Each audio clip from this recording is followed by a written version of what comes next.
नमस्कार साथियों, आपका हमारे चैनल पर एक बार फिर से स्वागत है। आज मैं आपके बीच 5 जून को जो यूपीएससी की 2022 की सिविल सेवा की प्रारंभिक परीक्षा हुई है, उसके बारे में कुछ बातचीत करूंगा। क्या रहा उसका प्रश्न पत्र और जो नए अभ्यर्थी हैं उनको किस दिशा में तैयारी करना चाहिए। यूपीएससी के जो प्रश्न पत्र हैं और यूपीएससी की जो डिमांड है उसके बारे में अनेक मिथ हैं, अनेक कहावतें हैं जो बाजार में प्रचलित हैं, अभ्यर्थियों के बीच प्रचलित हैं। तो मेरा क्या आकलन है, यूपीएससी आपसे क्या चाहती है, प्रश्न पत्र में क्या वो उम्मीद करती है, इन सबको लेकर मैं सोचा आपसे विचार साझा करना चाहिए। तो मैंने जो अनुभव किया है अपने जीवन में, या जो मेरे मित्र हैं यूपीएससी की तैयारी कर रहे हैं, उनका जो अनुभव रहा है, उन सब की एक संक्षिप्त टिप्पणी आपसे करूँगा।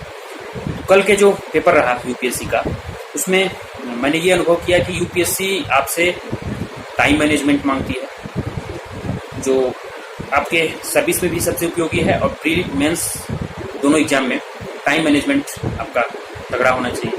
यानी जितने सवाल वो पूछती है और जितना वो समय देती है, उसमें अगर आप टाइम मैनेजमेंट नहीं कर पाएंगे तो आपके प्रश्न छूट सकते हैं। जाहिर सी बात है, अगर आपके प्रश्न छूट गए तो फिर आप रेस से बाहर हो सकते हैं। तो उसका अभ्यास आपको करना चाहिए, टाइम मैनेजमेंट का। उसके लिए लोग टेस्ट सीरीज या मॉक टेस्ट देते हैं, तो वो तरीका हो सकता है। दूसरी, यूपीएससी अपने प्रश्न पत्रों की प्रकृति चेंज करती रहती है। वो किसी साल नए सेगमेंट को शामिल करती है। कभी 2020 में वो एग्रीकल्चर के 8 सवाल इंट्रोड्यूस कर दी, और 2021 में खेल से रिलेटेड 3-4 सवाल वो अपने प्रश्न पत्र में शामिल कर दी। उसके बाद इस साल उसने पैटर्न ये चेंज किया कि जो एलिमिनेशन टेक्निक थी, XYZ निंजा, फलाना ढिमकाना की जो टेक्निक होती है मार्केट में, कि अगर आपको एक ऑप्शन पता है तो आप इलिमिनेट करके और सही उत्तर तक पहुंच सकते हैं। इस बार उसने ये पद्धति हटा दी। उसने ऐसे विकल्प दिए कि अगर आपको सारे ऑप्शन के बारे में पता है तभी आप सही उत्तर तक पहुंच सकते हैं। तो यानी यूपीएससी कह रही है कि आप हवाई बातें मत करिए, अल्प थोथा जान के द्वारा आप एग्जाम की तैयारी मत करिए। आप बारीक से पढ़िए, कॉन्सेप्ट तैयार करिए और डेप्थ में पढ़िए किसी भी सब्जेक्ट को, तो ही आप यूपीएससी के एग्जाम को क्रैक करने में सफल हो सकते हैं। तो ये आकलन रहा। और दूसरा, जो नए छात्र हैं वो बहुत जगह से जानकारी लेते हैं, बहुत से सोर्स के पीछे भागते हैं। उसमें आपको भागना नहीं है, बहुत सारे लोगों से राय नहीं लेना है।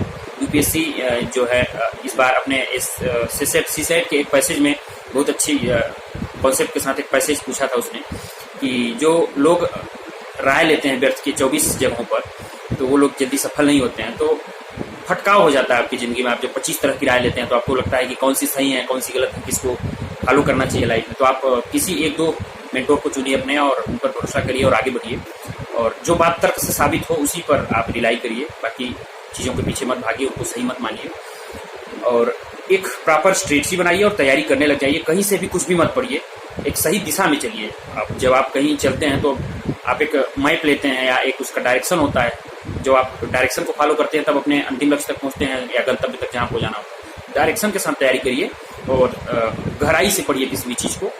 और अगर आपकी तैयारी बहुत बेहतर तरीके से हुई है तो यूपीएससी अगर पैटर्न भी चेंज करती है तो आपको ज़्यादा तकलीफ नहीं होगी।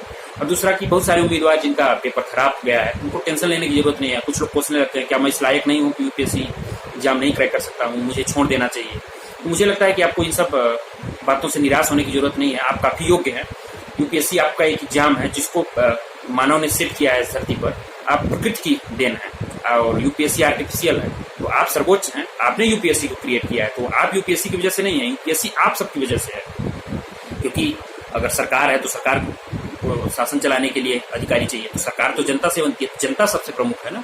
तो नागरिक प्रमुख है, आप प्रमुख है, आप हैं तो यूपीएससी है। तो निराश होने की जरूरत नहीं है कि आप, कुछ लोग निराशा में गलत कदम उठा लेते हैं। तो आप उत्साह बनाए रखिए। अगर तैयारी आपकी बढ़िया है तो आपका सिलेक्शन होगा, और नई तैयारी बढ़िया हो पा रही है तो अगले साल दीजिए।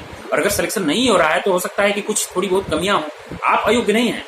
आप करने को तो इस संसार में बहुत सारे रास्ते हैं, आप कहीं भी सफल हो सकते हैं। तो एक प्रॉपर स्ट्रेटजी बनाइए, और निराश होने की जरूरत नहीं। यूपीएससी को आप इंजॉय करते हुए तैयारी करिए। उस जर्नी में आप टेंशन मत लीजिए। आप पैक होके रूम में तैयारी मत करिए। आप अपने मित्रों से भी जुड़िए, परिवार से भी जुड़िए, बातें करते रहिए, उनसे अपनी तैयारी के बारे में राय लीजिए। परिवार से राय लेने को मैं कह रहा हूँ, सबसे नहीं। उनसे राय लीजिए, अन्य चीज़ों के बारे में अपनी राय दीजिए, बात करिए उनसे खुलकर मुद्दों पर, जो आपके इंटरव्यू में भी काम आएगी। अपना एक पर्सनालिटी ग्रो करिए, तो आप निराशा में नहीं जाएंगे। बीच बीच में आप मनोरंजन से भी जुड़ते रहें, मित्रों से बात करते रहें, संबंधियों से जुड़े रहेंगे अपने, जब तो आप कभी अकेलापन महसूस नहीं करेंगे। निराशा की स्थिति में आपको उबार लेंगे। तो इन सारी चीज़ों पर गौर करते हुए आप अपनी तैयारी को बढ़ाते रहें। और सी सेट को आप इग्नोर मत करिए, धीरे धीरे आप मैथ और रीजनिंग करते रहिए, और बेसिक सी मैथ रीजनिंग आप करते रहेंगे तो साल भर के प्रोसेस में आपको पेपर सहज लगेगा। अगर अचानक से आप सी सेट को लेकर घबराएंगे तो आप एग्जाम में बेहतर प्रदर्शन नहीं कर पाएंगे और सी सेट क्वालिफाई नहीं कर पाएंगे, तो आपका प्रीलिम्स रह जाएगा। तो सभी पक्षों को आप महत्व दीजिए, प्रीलिम्स के सी सेट पेपर को और जीएस पेपर को और जीएस के सभी सेगमेंट को आप समान वेटेज देते हुए एक साथ और सधी हुई तैयारी करिए, संयमित तैयारी करिए, हड़बड़ी में मत रहिए। इस तरीके से अगर आप पढ़ाई करेंगे तो मुझे लगता है कि आपका भविष्य उज्जवल होगा। जहाँ भी रहेंगे आप कुछ अच्छा ही करेंगे। आपने इस वीडियो को इतना प्यार दिया, इसके लिए बहुत बहुत धन्यवाद। अगर आप चैनल पर नए दर्शक हैं तो इसको सब्सक्राइब करिए, अधिक से अधिक मित्रों तक शेयर करिए, ताकि हमारा भी उत्साहवर्धन होता रहे और ऐसे टॉपिक पर हम नए नए वीडियोस लाते रहें। आपका बहुत बहुत आभार, धन्यवाद।